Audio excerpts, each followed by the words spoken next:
Going on. Okay. Are you mute? Hmm? Are you mute? Are you muted?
Hey there and welcome. Hi, Laurie. Hello, Margaret. Hello, Jeff. Hala. How are you guys today? All good. Good. Good to see you. Pia, hello. Hi, Laurie. Hi. How are you doing? Fine. Thank you very much.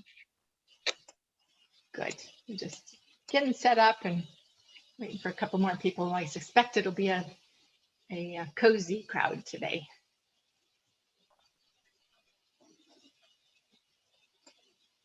Why don't you guys start us off by putting your names and where you're calling from in the chat box. I know that means people who come in after you won't see. Maybe just hang on a minute for that so more people will see. You could start writing that if you want.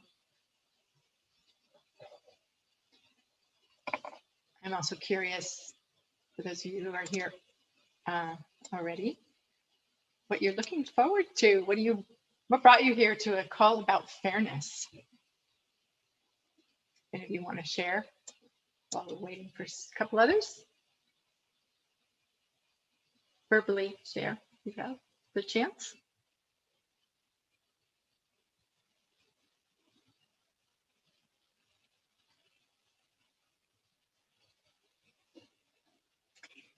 Okay, 4 o'clock. Perhaps we'll have a few more people join us. You never know, but I like to get started on time. So please do say where you're calling from in the chat box if you would. And we're going to get started talking about fairness. I'm excited to talk about fairness because I think it's a really important concept and topic and driver, emotional driver of most of us and the world. You can see it playing out all the time. The desire for fairness, the reaction to perceived unfairness. And so we'll be talking more about the perception of fairness and what is fairness and is it real at all or is it all made up? So our agenda for today, what to expect? Well, we'll be exploring fairness and unfairness. And there will be some interactive activities, a couple of them actually, to explore your feelings about fairness and unfairness. So I hope, especially since we have a small group today, that you're willing to share with one another and our audience and the recording what your feelings are about fairness and unfairness. And there'll be an interactive activity also, breakout rooms, or perhaps as a whole group if we're not collecting more people along the way. At the end, we'll discuss a little bit the Be Safe and Certain model, which I know several of you know, but we'll talk about that, which is really a driver of, tells us a lot about human drivers, and fairness just being one of them. But we're focusing on fairness. Here I have a definition. I just pulled this definition out of the Cambridge English Dictionary, which is the quality of treating people equally or in a way that is right or reasonable. And like, who decides? Who decides what's right and reasonable? It's completely subjective. You might have a very, very, very clear opinion about what's right and what's reasonable. And somebody sitting next to you might have something completely different to say about what is right and what is reasonable. And who's right? That's part of the challenge and the problem perhaps in our world, is we've got a lot of people who are frustrated by others' decisions about what's right and reasonable. Would love to know if any of you have any thoughts about what's right or reasonable, or even this definition in general about fairness. Any thoughts on the matter? Would love to hear your voices.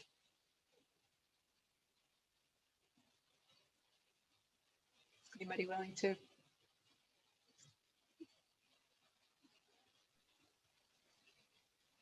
I think fairness is very much a perception. Do I perceive that it's fair, and the other person, let's say, that I'm dealing with, do they perceive that it's fair? Yeah. Thanks, Jeff. It's just what you perceive and what they perceive. And hopefully when making deals, we can find a common ground, right? Where we both perceive, this is fair, yeah, or close to fair. Pia, what were you going to say? Oh, I thought you were motioning. No, it's just, I just had to run down and open the door. I'm with you. Okay. Hey, Silke, welcome. Hi. So let's explore. Let's explore some feelings of fairness. I chose some things that might provoke a response in you. So just hang on to your horses and allow yourself to be moved or influenced by these things. That I'm just going to show you in just a moment. I just want to welcome Silke and Monica. Welcome to both of you, Silke and Monica. Please, we're talking about fairness today and unfairness, and we're just about to start an exercise just to feel different ways that fairness or unfairness or perceptions of unfairness or fairness may show up.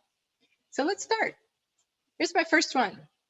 You have a group of friends and they stop inviting you out with the rest of your regular group. Just notice if that you have any kind of reaction, and if you do, what is it? How do you respond to that? And just keep noticing your reactions. You can write them in the chat box if you want. I'll be showing you a number of things. Just notice, maybe this is for some people and a very strong reaction for others. Here's another one. In the days when we're out eating out in a restaurant, you're sitting there at a table and a waiter ignores you, and takes orders at all the other tables around you. You have no idea why this person isn't coming over to your table. What did you do? It's not fair. Just notice your responses to that. Here's another one. I know these are mild compared to a lot of what's going on in the world.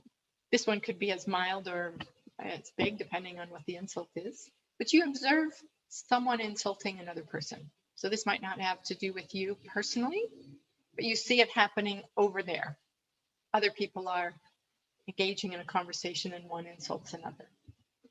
And the reason I've added this one is that fairness isn't just about, or our sensitivity to fairness isn't just about what do I think is happening to me, but we are just as perceptive about what is happening to other people. What's happening over there? We can be just as upset or even more upset when we see something happening over there to other people compared to something happening to ourselves. So in a way, it doesn't even matter whether it's you or someone else. Now here's a number of things. Seeing others treated better than you, racism, sexism, being robbed, or somehow duped out of money or things, being ignored, being spoken to rudely. The rules of the game changing. So you start interacting with someone in a way, and somehow, or there's a meeting and interactions, and all of a sudden the way we're doing this changes. Maybe someone told you, maybe someone didn't. It's a favorite of mine, which inspired our picture today, and that is being served a smaller portion than others. Being excluded, not getting the chance to prove your worth. Any thoughts? Please add to the chat box or verbally if you want, if any of these in particular stood out for you. Hey, Vicky, and welcome. Good to see you. We've started an exercise of things that may be provoking a feeling of unfairness. So that's what's up on the screen at the moment. Or any of these things. Do anything get you? Provoke that feeling. Silke. Yes, they all get me, I have to say. And it seems to be one of those things that I actually have noticed from an early age on. I would always take, we had horrible teachers sometimes. I mean, from a psychological standpoint, they had no clue. And so this one particular teacher would always pick on this one smallish person, no less, and her last name was Small. And so I would get into arguments with him in front of the entire class because I felt that he was treating her so unfairly, and I just couldn't stand it. And that has never gone away. I'm just saying, that's how Yeah. I am. It's built in. It's designed that way. I see some other people nodding. It's, with rooting for the underdog or defending against someone who's defenseless or seems defenseless, or pushing back against the bully. All of this is built in. It's part of our design. Some people find it more strongly than others, but it's still part of our natural response. Anybody else want to talk about how you responded?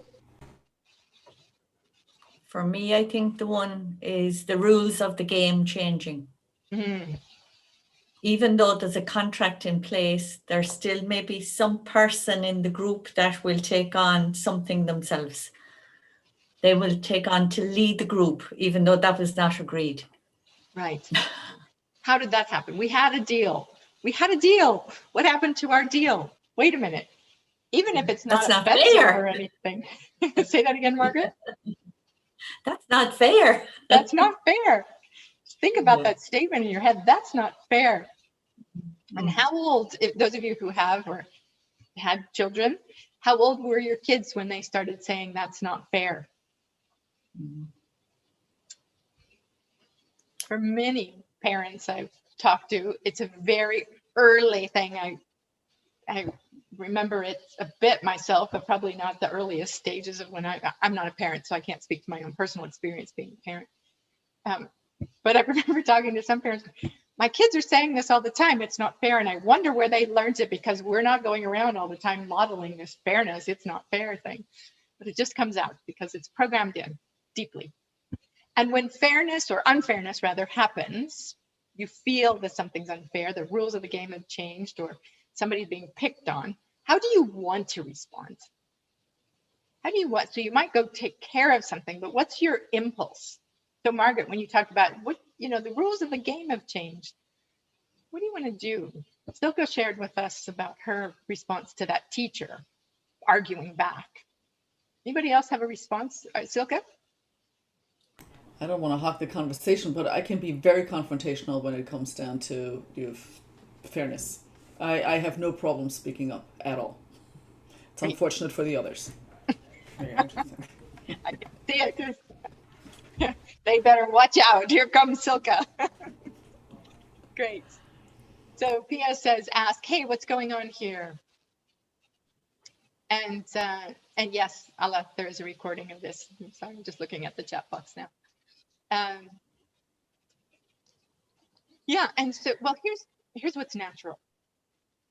Natural response to unfairness is often a desire for revenge. So we've got this built-in need for fairness. And with our built-in needs, we have this threat and reward type of reactions in our brain.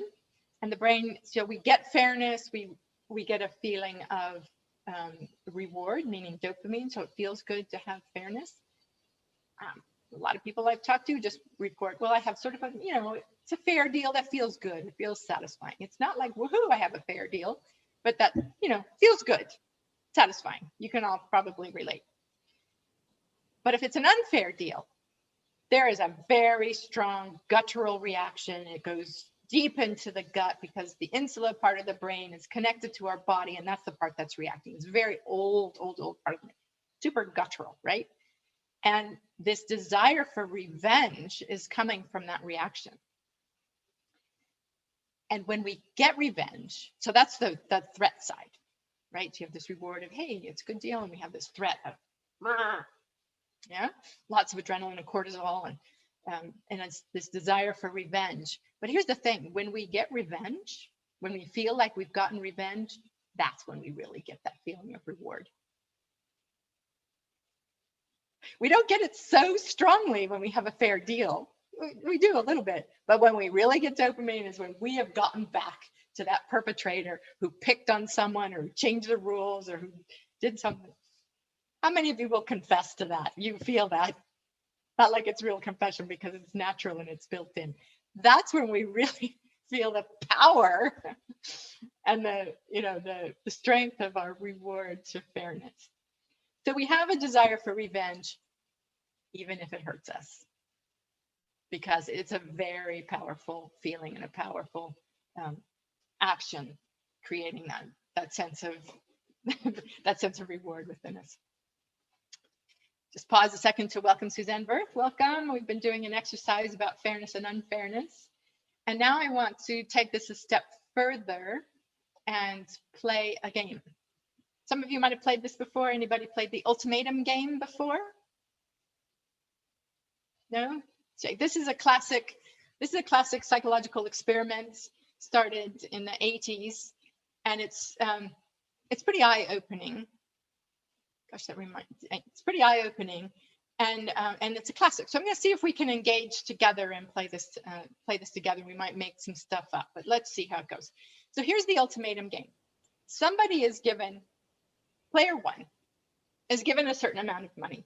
I put a 10-pound note, but it could be $10 or 10 whatever. It could also be 100, but let's just say it's 10 pounds for the moment. And the deal of the game is that the person who has the money in hand, so here's the money. That person can only keep the money if they share part of it with player two. And it's person one who's got the money in their hand that says, player two, I'll give you X percent of this, so I've got, this 10-pound note and I'll give you X pounds. And if player two says yes, then both get to keep the money. And if player two says no, then nobody gets to keep the money. Okay, does that make sense? It's a simple exchange. Anybody willing? We need two players, player one and player two. Who's willing to be player one? There's no trick to this. It's just all of us. I'm not setting you up. There's nothing unfair going to happen here. It's just an exploration of what do you offer others and what are they willing to accept. Two players? Silka. Good. Cool. And Margaret, you turned your mute button off too. Margaret, are you playing? Yeah, let's do it. Okay, great. So which of you wants to be player one? I can be player one. Okay, great. So Silka, you're making the offer to Margaret. You've got 10 pounds and you get to say, so Margaret, I'll give you X pounds. And then Margaret, you get to say, yeah, I'll take the deal. So what do you offer, Silka? Margaret, I was just, you're my best friend. I was just given $10 and I'm going to split it with you. 50-50. I'll give you $5. 50-50. Yeah. Yeah, I think that's fair. Great. So fair deal. In all the experiments that they did, a lot of people will offer 50-50 and most people will accept the 50 deal. Silka gets to keep 5. Margaret, you get to keep 5. Everybody gets something that they didn't have before. Super. So Margaret, let's say, or Silka rather, you're player one. Silka, let's say that's something's happened and you decide, you actually need a little bit more of that money and you're not willing to offer so much. Margaret, you willing to be in on this more stingy deal? But you don't have to say yes or no. That wasn't a request for an answer. But what's the difference? Just debating whether we get different players. Silka, try a different deal. Try a different deal? Yeah, instead of 50-50. Margaret, I was just given some money. I'll give you $20. It's free. Found money. You're giving me how much? 20. You don't know how much I really got. But we're going to tell her. Oh. So if this were 100, so if I gave you 100, Silka. Somebody just gave me $100. I'm going to give you 20. And the deal is, Margaret, that if you say yes, you both get to keep the 80-20. And if you say no, nobody keeps anything. Okay, so if I say yes to 20, I get 20 and Silke keeps 80. That's right. And if I say I refuse, none of us get to keep anything. That's right. However, Could I bargain? Not in this round.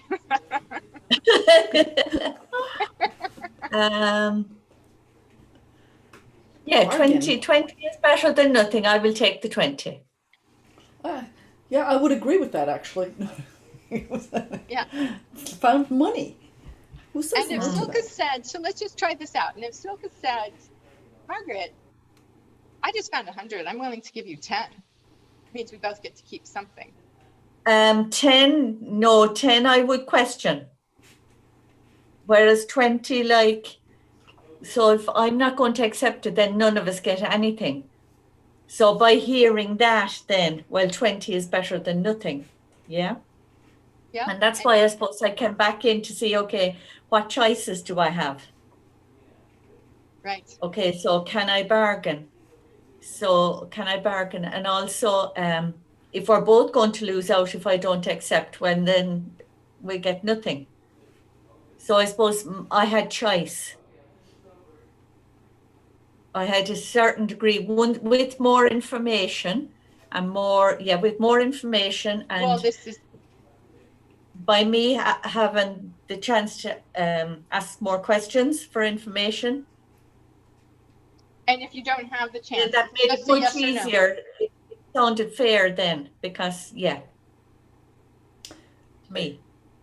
Is it known already ahead of the game that you either take it or none of us get anything? Is that part of the original proposal? So Because So that would. I'd like to, I want to hear from others. That would make a big difference, actually. Yes. What would make a If big I difference? didn't. It would make a big difference if I knew that if I said no, both of us were going to lose out. Yes, both of you lose out. So if she But offered you, if she I offered- didn't know that, that would have made a difference. If I didn't know that,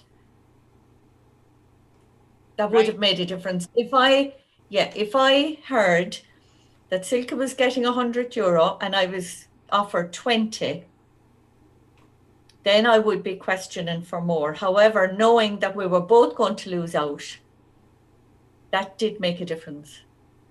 and you said yes because of that. Yeah. And if it drops to 10,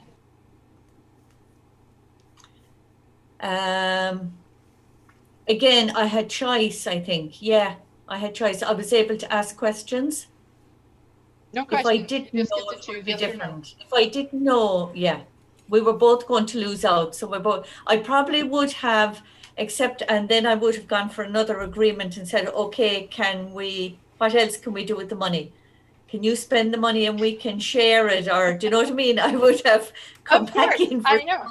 That's because our logical brain comes into mind with all these extra questions. Otherwise, it's an emotional response. So all of you feel this. So let's say that somebody else and has, okay, we can make it $100. $100, they find it, they have this deal and they say, hey, I just found this and there's a catch to it, strings attached. If I give it to somebody else and some of it to somebody else and they say yes, we both get to keep them. Would you take 50 of my dollars so I can keep 50 and you have 50? How many would say yes? Most people in the research would say yes. Now, if that person approached you and said, got $100, if I give some and they accept it, then we both get to keep some money. I'll give you 20.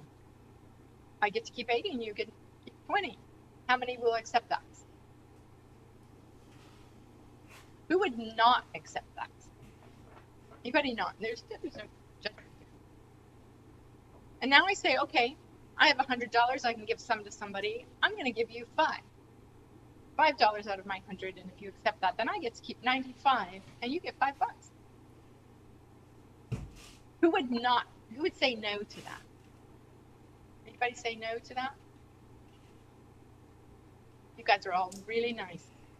Most people around the 20% mark will say no because it feels unfair. In the research, in all these studies that, who's our guy? Werner Gus has done. You can read about it. You can just look up the Ultimatum Game and read all kinds of stuff on Google or wherever, Wikipedia. because people want fairness. They want to feel something closer to 50-50, or like, okay, it's, you know, it's your money to begin with. I'll, you know, accept a smaller portion. But under 20, it's like, no way, that's not fair. And they would rather say no to that. They would rather say no to part of it than accept a deal that feels unfair.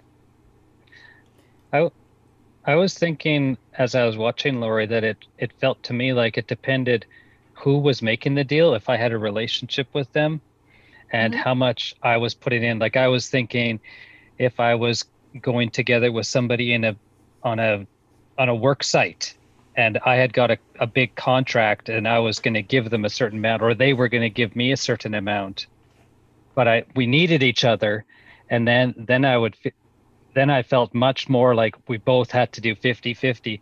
But in this experiment, it felt a little bit kind of like a stranger saying, here, I'll give you some money. Do you want it or not?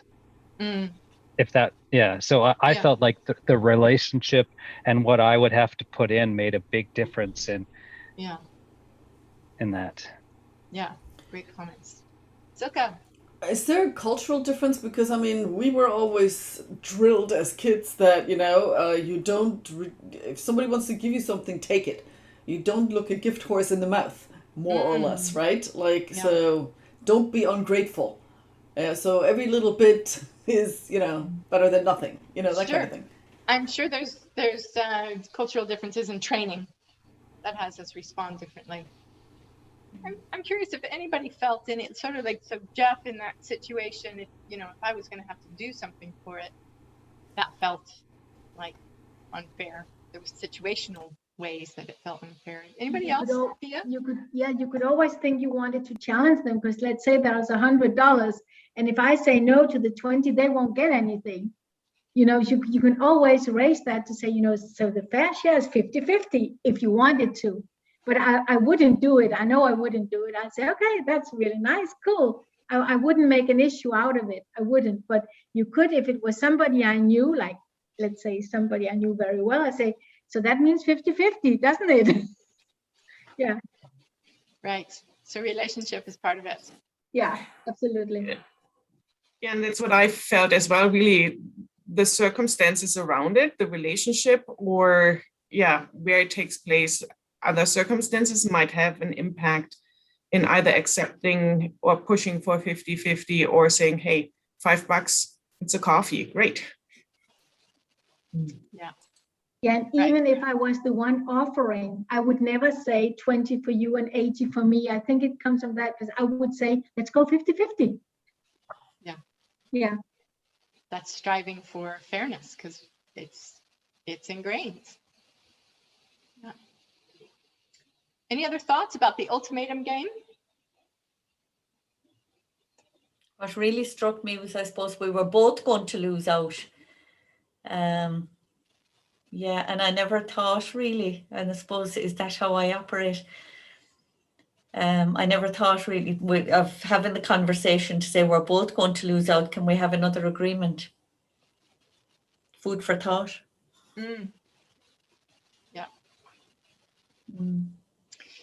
And in this conversation, I'm tempted to go find the monkey fairness video. Some of you might have seen that. Have you ever seen these chimps in a cage and they're given different rewards? Cucumbers versus grapes. Anybody says lots of nods, a couple no's. See, during breakouts, I'll see if I can rig it to play that for you when we come back from the breakout session. So in a few moments, it's quite visceral what happens. Anyway, sorry to tease you all with that. Let's see if I can work that out in a couple minutes. So, what is fair? That's really the question that I'm hoping that you will keep asking yourself afterwards. Is it always 50-50? Are there exceptions to that? Is there something about equity where maybe somebody gets more and that really is fairness, as opposed to 50-50 all the time? And maybe there is no optimal fairness. It's all in our perception, and our perceptions differ. We've been saying this, Jeff said this earlier, you know, it's all in our perception.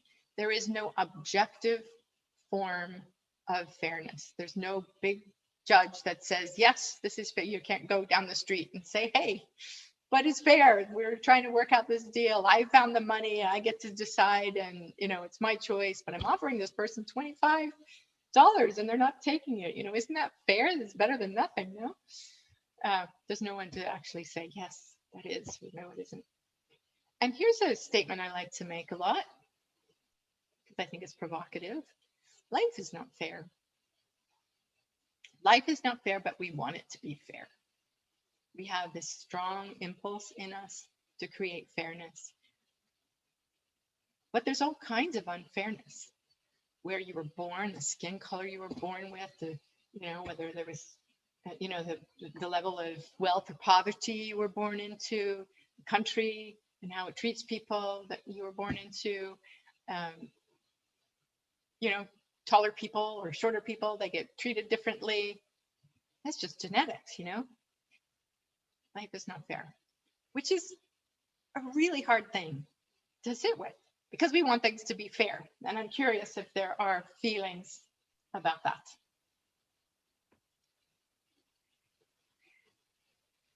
One thing we tell our kids sometimes is that we don't, when they talk about that's not fair or whatever, it always turns out to be, this deal doesn't look as good to me as it could be.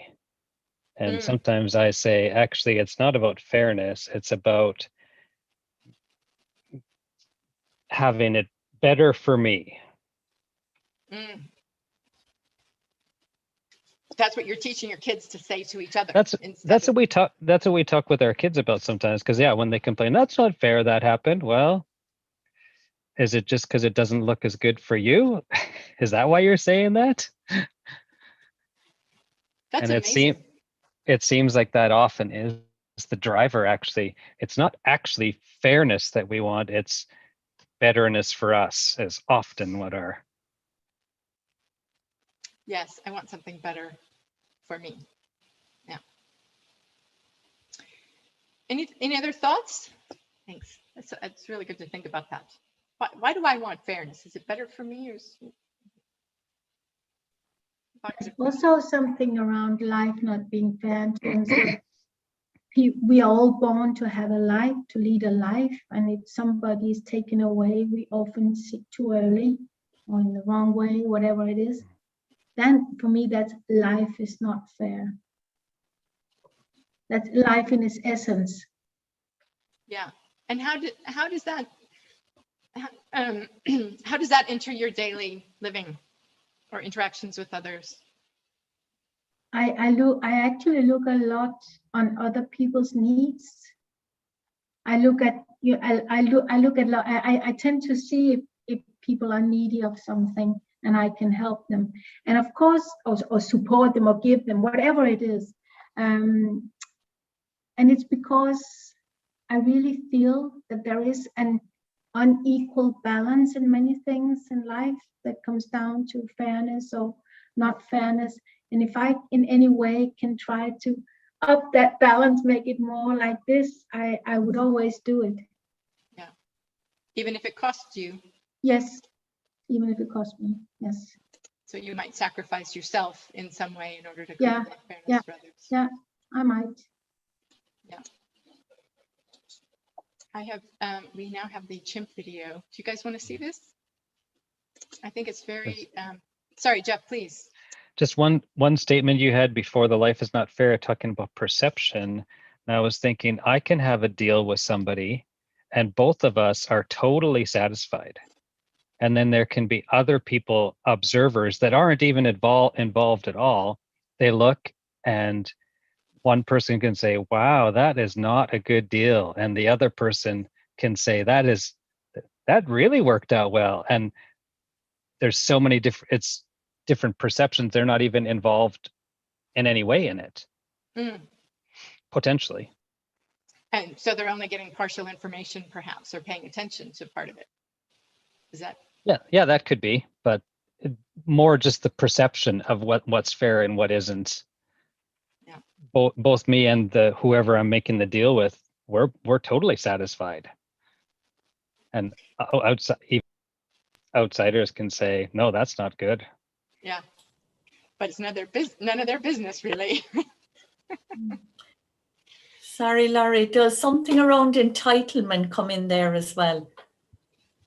Say more. So if you have two people and one of them will definitely then go for the bigger portion and they won't even think of the other person because they're entitled to. So it's give me, give me, give me, I take, I take, I take. Right. And they might think that's fair because that's the way they were raised, to believe Yes. that they are worth, or more, or that they deserve more, that's their Yes. lot in life, to have more. And it can be, I feel in those situations, I can think of one or two people that I nearly rebel nearly in a way, and I won't give anything. Yeah. Because then that's not fair. Yeah. Yeah. So I cut off. Yeah. And it feels good to do that. That's really the same ultimatum game thing. It's like, I'm not giving you that. It's a small revenge. Yes, because you think you can have everything, so you actually lose out. The other person loses out from me, because it's a control then, isn't it? I'm pulling the rope, like. Yeah. Any other thoughts? This is great. I'm glad it's generating some different thoughts. Well, just looking at my workplace and in a workers' compensation setting, we have a lot of claimants who feel they are not treated fairly. And I think that's really coming from their perception and belief, knowledge of the system, where, there's just a feeling of not being treated fairly. So what we have to do is a lot of education and explanation to get buy-in and get over this resistance, because it is often we get limbic reaction, and that's not a good working relationship then.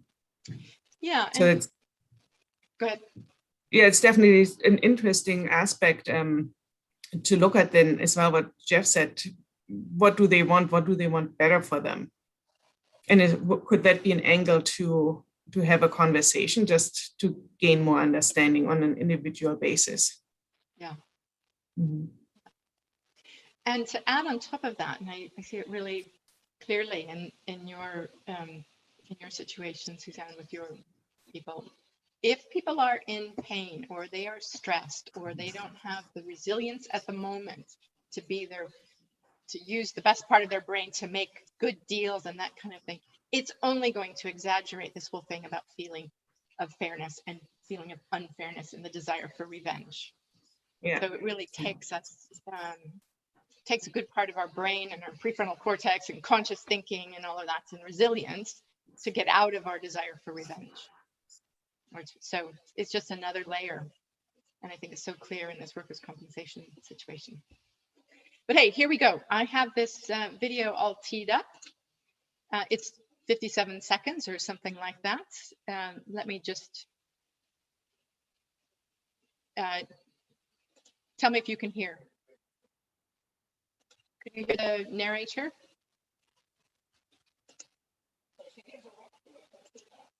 No, okay. I've seen this so many times, I'm going to narrate it. There's a lab guy where this is set up. There's two chimpanzees in cages next to each other. And there's a lab tech there. She looks like she's living in COVID-19, but this was actually many years ago, because she's got a mask and a face cover. And the chimps have a task that they've learned to do. She gives them a rock, they give it back, and when they get it back, they get a treat. So that's just what's happening here. So first monkey gave the rock back, gets a cucumber. She likes the cucumber. The second one, give a rock, gives the rock back. She gets a grape. The other monkey sees that she gets a grape. This time gets a cucumber. They prefer grapes over cucumbers. She saw that her cage mate gets a grape, and here she gets a grape again. And then they go back to the first one. She's testing the rock to see if it's, still works like it usually does. She gets a cucumber, is not accepting that cucumber, and throws it back. Meanwhile, the second one gets a grape again.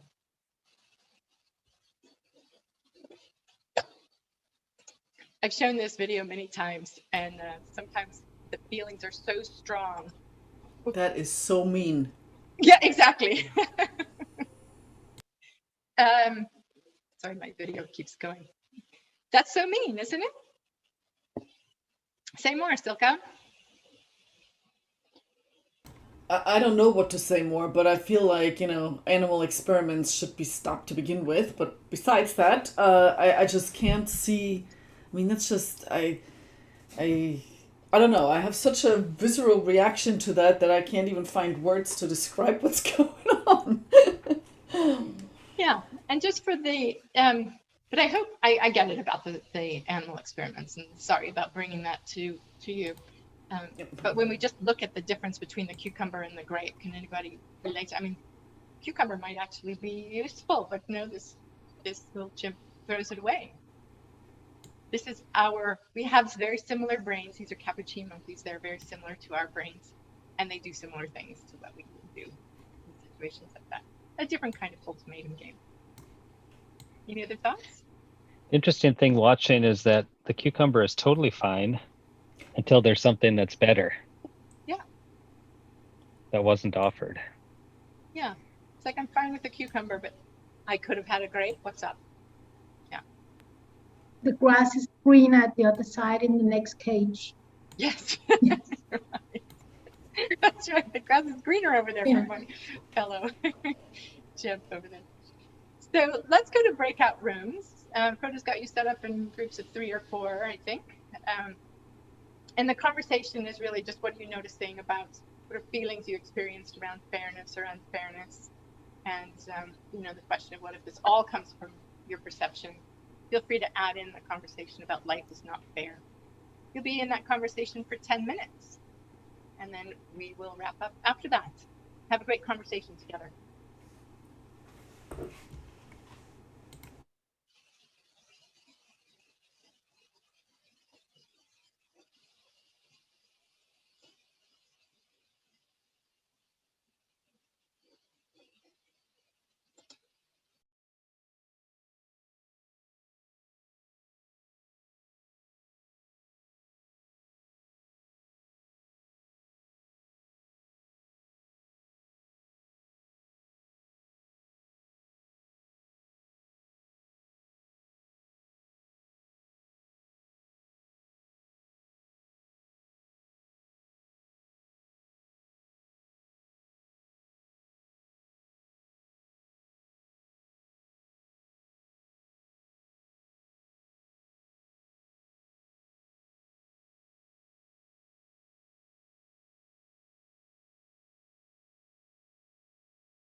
Welcome back.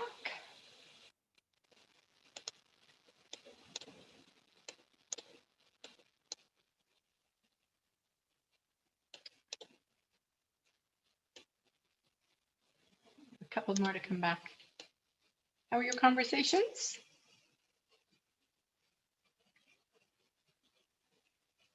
Good. I saw good. I'm curious if there's any new realizations, and we'll welcome the other two as they come back, but happy to get started with you guys. Any new realizations about feelings of unfairness? Welcome back, everybody. Just looking for some new realizations or high points of your conversations or strong points of your conversations. I think for me it was listening to Vicky, what she gave an example, and then looking what are the drivers of the perception, and are there other elements playing into as well, in terms of autonomy or status that are being challenged, and yeah, what is the why of the perception, and is it more linked to values and beliefs, and then how can we leverage that? Yeah, great questions.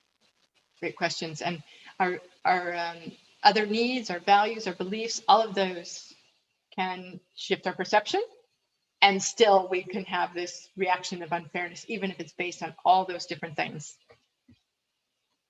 And we can really believe it's unfair, even though it's those layers of things that you're talking about.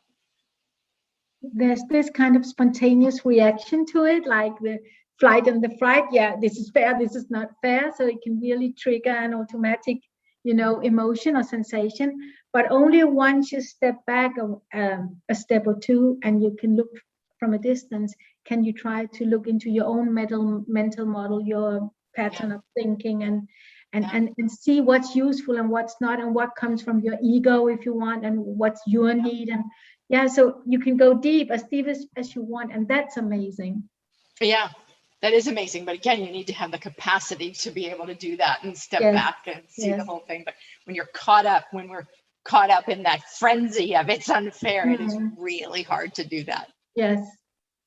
Really hard, especially if a lot of people around us are also saying that's unfair, because we get our belonging from that too. Yeah. I feel that contentment is actually a big part of it too. If I compare myself to the monkey getting the cucumber, which was fair and a fair return for the work, and I keep getting my cucumber, that's good.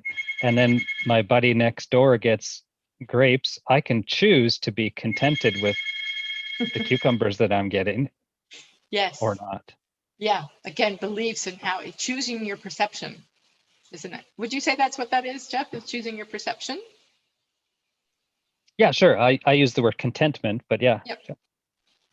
Well, yeah, you choose to be contented because you choose to look at the situation, choose to perceive it as, I'm contented. Yeah, that's great. If we have the power and the resilience and the ability to step back and make those conscious and intentional choices, which not everybody has, we don't have when we're really stressed. So this is where I'm wrapping it up. The sort of thoughts for wrapping it up. Life is not fair. Let's stop expecting to be treated unfairly, because we spend a lot of our energy in the feelings of unfairness and wanting to right wrongs. This is not just the people on this call, but all the people that you interact with, because everyone else is also expecting fairness, and they will react when they perceive unfairness. There's lots of ways to apply that in your family life, in your work life, with your colleagues. If you're a leader, and you have people that you're working with, how can you help them not perceive unfairness? How can you help them perceive things in this bigger picture kind of way? So when we're doing leadership development, for example, we talk a lot about communicate. You're making a choice. This person gets to have a special perk. They get an extra training program or a promotion. Why is that that's happening? If you can explain it, if you can communicate, it gives people a little more of that big picture that Pia was talking about. But if no communication is happening around that at all, people are more likely to make up their own interpretations and perceptions and can be more likely to get to that unfair feeling. We can't control other people, we can't control how they think, but we can certainly influence them and we can give them more information to work with. And if we're making choices that affect a lot of people and we're making them from an emotional state, it's also more likely that we'll get emotional states back as well. So that's just food for thought as you go and work with others, work with clients if you're a coach, or work with colleagues in your workplace. Just food for thought for them as well. I said at the beginning I wanted to share the Be Safe and Certain model, and some of you have been talking about Be Safe and Certain elements. I think most of you have seen this.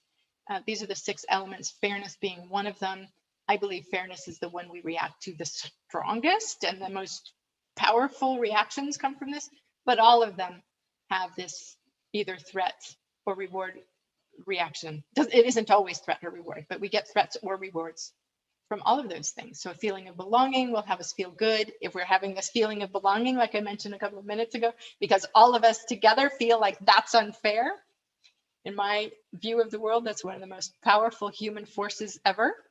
We together, powerful feeling, are righting some wrongs. Another powerful feeling. We're doing it together. Anyway, there's sources of dopamine. We've got belonging and status. Status is about position, knowing what our position is and feeling relevant in a tribe or a family or a group. Having our own autonomy and ability to make our own choices. Being able to dream and have expectations and live up to them. And of course, having certainty in the world.